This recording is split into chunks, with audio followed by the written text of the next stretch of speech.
Bonjour à tous.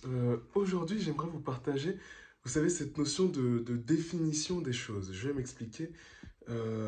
Les anges, typiquement les anges. On a une image des anges, on a une image de Dieu, le Père, le trône, le royaume, etc. Parce que c'est comme ça qu'ils ont été définis dans la Bible. Et en ce qui concerne les anges plus largement, voilà, on imagine, on a une image des anges. Et dans le passage d'aujourd'hui, euh, Marie-Madeleine, j'avais oublié le prénom, Marie-Madeleine voit deux anges dans le tombeau vide de Jésus, donc au moment de la résurrection de Jésus.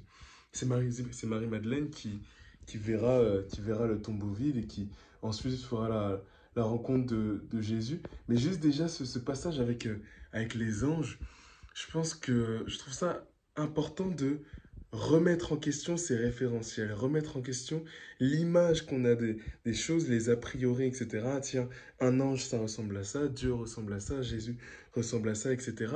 Se remettre en question là-dessus, je pense que c'est hyper important en tant que chrétien pour tout simplement s'ouvrir des formes encore plus grandes et multiples de Dieu, de manifestations de Dieu dans nos vies et autour de nous dans le réel. Oui, je voulais revenir là-dessus sur est-ce qu'on est sûr qu'un ange, ça ressemble à un être humain? Est-ce qu'on est sûr que Dieu a un trône tel qu'on le connaît ici dans ce monde ici-bas? Est-ce qu'il a une grande barbe? Est-ce qu'il a... Vous voyez ce que je veux dire? Est-ce que les anges, c'est des petits bébés avec des ailes dans le dos? Vous voyez, je pense qu'il faut prendre du recul sur toutes ces images-là qu'on a de Dieu, qu'on a des choses, pour se laisser surprendre par Dieu. Parce que si en priant, on s'attend à rencontrer cette chose-là spécifiquement, est-ce qu'on va pas passer à côté de ce qu'est réellement Dieu, de ce qu'est réellement un ange, et donc passer à côté de, d'une apparition peut-être. Euh, donc, euh, donc oui, je pense que c'est important si on veut, comment dire, rentrer en contact avec Dieu et le voir tangiblement dans le monde qui nous entoure, essayer de se détacher de tout ce qu'on connaît déjà et se laisser surprendre par lui. Se détacher de ce qu'on sait des choses pour le laisser, lui, nous apprendre ce qu'il est, à quoi il ressemble, etc., etc. Et cetera. Et en réalité, pouvoir augmenter sa sensibilité aux choses qui nous entourent et donc sa sensibilité à Dieu, à comment est-ce qu'il va nous parler. Je ne sais pas si vous voyez ce que je veux dire, si c'est pas trop fouillé, mais oui, essayer de se détacher de ce qu'on connaît des choses.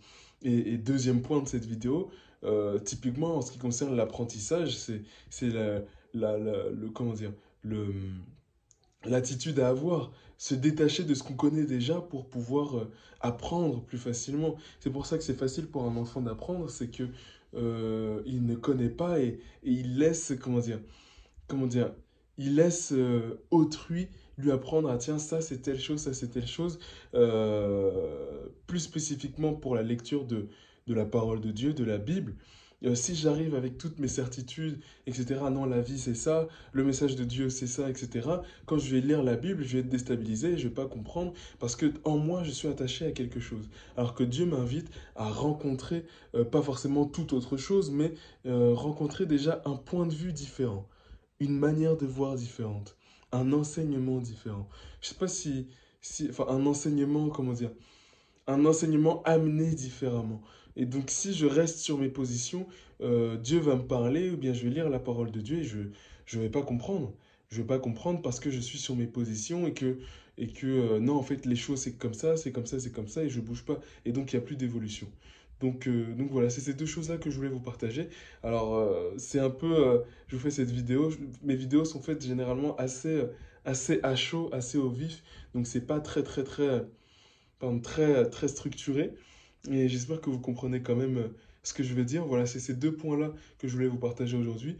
Remise en question en ce qui concerne notre connaissance du monde, déjà pour mieux voir, mieux entendre, mieux comprendre Dieu, mieux le percevoir dans le monde et se remettre en question nos bases, nos repères pour mieux apprendre, que ce soit la parole de Dieu, mais aussi autre chose dans notre vie de tous les jours. Voilà les deux points que je voulais vous partager. Merci d'avoir regardé cette vidéo jusqu'au bout. Prochaine vidéo demain. Voilà, on est parti pour une vidéo par jour. N'hésitez pas à me dire en commentaire si vous préférez vidéo plutôt le matin, vidéo plutôt le soir. Je peux m'organiser, sortir des vidéos le matin, bien m'arranger pour sortir tous les jours les vidéos à 18 h. À vous de voir, à vous de voir, tenez-moi au courant. Moi, je peux faire les deux. Et puis voilà, dites-moi si ce schéma-là de vidéo vous intéresse, vous parle. Sinon, c'est tout. C'est tout. Je vais essayer de ne pas dépasser 4 5 minutes pour rester concis. Bref, merci d'avoir regardé cette vidéo. N'hésitez pas à liker, commenter, partager.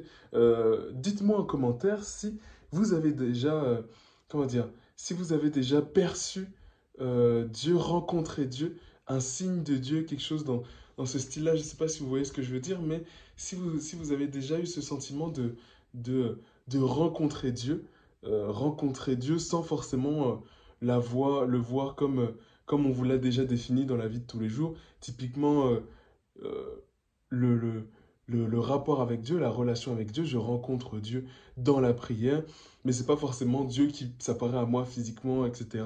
C'est une autre forme, quelque chose de plus grand, de différent. Dites-moi si ça vous parle, si vous avez déjà fait l'expérience de ça.